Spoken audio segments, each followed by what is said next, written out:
Hello friends, মিনিমাইন্ডট্রিক্সে আপনাদেরকে স্বাগত। আজ আমরা দেখব কিভাবে কোনো এক্সেল শিটে প্রোটেক্ট শিট করা থাকলে সেটিকে পাসওয়ার্ড না জেনে কিভাবে আনপ্রোটেক্ট শিট করব সেটা দেখব। এর আগের ভিডিওটিতে আমি আপনাদেরকে দেখিয়েছিলাম কিভাবে পাসওয়ার্ডের মাধ্যমে লক সেল এবং প্রোটেক্ট শিট করা যায়। তো আমি প্রথমে শিটটিকে প্রোটেক্ট করে নেই। আমি এখানে পাসওয়ার্ড এন্টার করে নিচ্ছি। তো বন্ধুরা, এখন কিন্তু আমার শিটটি কিন্তু প্রোটেক্ট আছে। আমি কিন্তু চাইলেও কোনো কিছু কোথাও টাইপ করতে পারবো বা কোনো ফরম্যাট চেঞ্জ করতে পারবো না, কারণ এগুলো সব ব্লক হয়ে গেছে।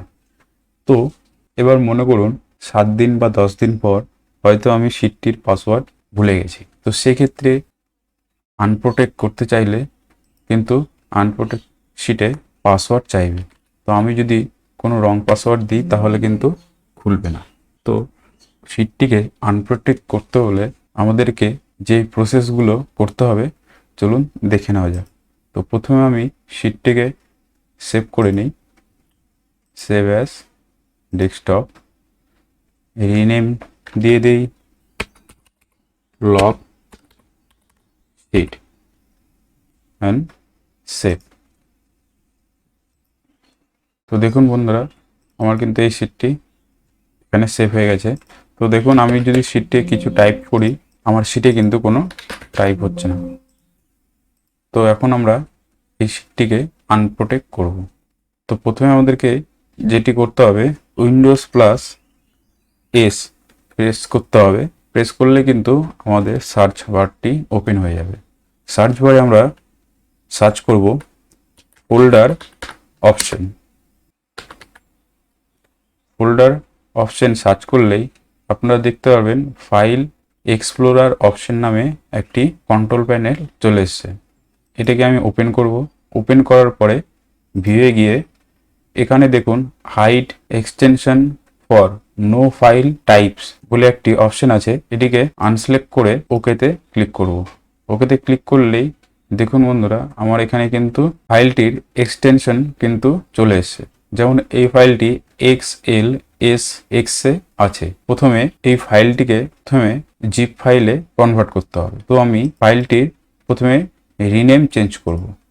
রিনেম চেঞ্জ করতে হলে রাইট ক্লিক করে রিনেম অপশনে ক্লিক করতে হবে। ক্লিক করার পরে এখানে XLSX টিকে ডিলিট করে আমি এখানে টাইপ করব ZIP অ্যান্ড এন্টার। এন্টার করার পরে if you change a file name extension এখানে আপনাকে ইয়েস করতে হবে।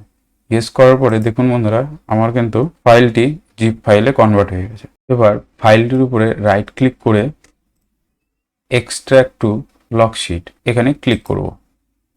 ক্লিক করার পরে দেখুন এখানে কিন্তু একটি ফোল্ডার চলে এসছে।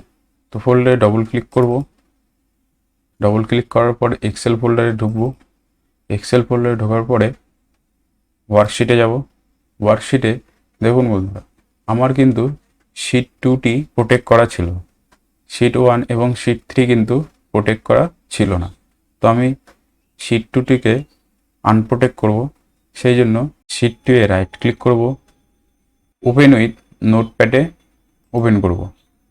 এবার কন্ট্রোল প্লাস এফ প্রেস করলেই আমার এখানে ফাইন্ড বারটি ওপেন হয়ে যাবে। ফাইন্ড বারে আমরা সার্চ করব প্রোটেকশন, PROTECTION এবং সার্চ করব। সার্চ করলেই দেখুন বন্ধুরা, এখানে শিট প্রোটেকশন নামে একটি লেখা চলে এসছে।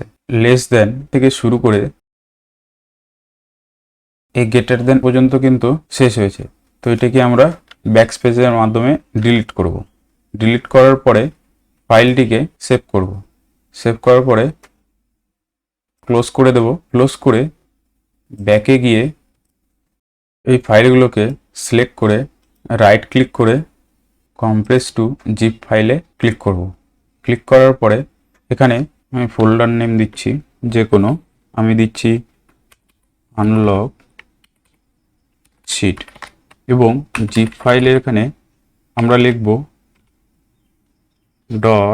.xlsx and enter. আবার আপনার পারমিশন চাইবে if you change a file name extension, তো আপনি এখানে ইয়েস করবেন। ইয়েস করলেই দেখবেন এখানে একটি ফাইল ক্রিয়েট হয়েছে। তো এই ফাইলটিকে আপনি ওপেন করলে দেখবেন আপনার শিটটিতে কিন্তু আপনি যে কোনো কিছু লিখতে পারছেন। এই ফাইলটি সম্পূর্ণ আনপ্রোটেক্ট হয়ে গেছে।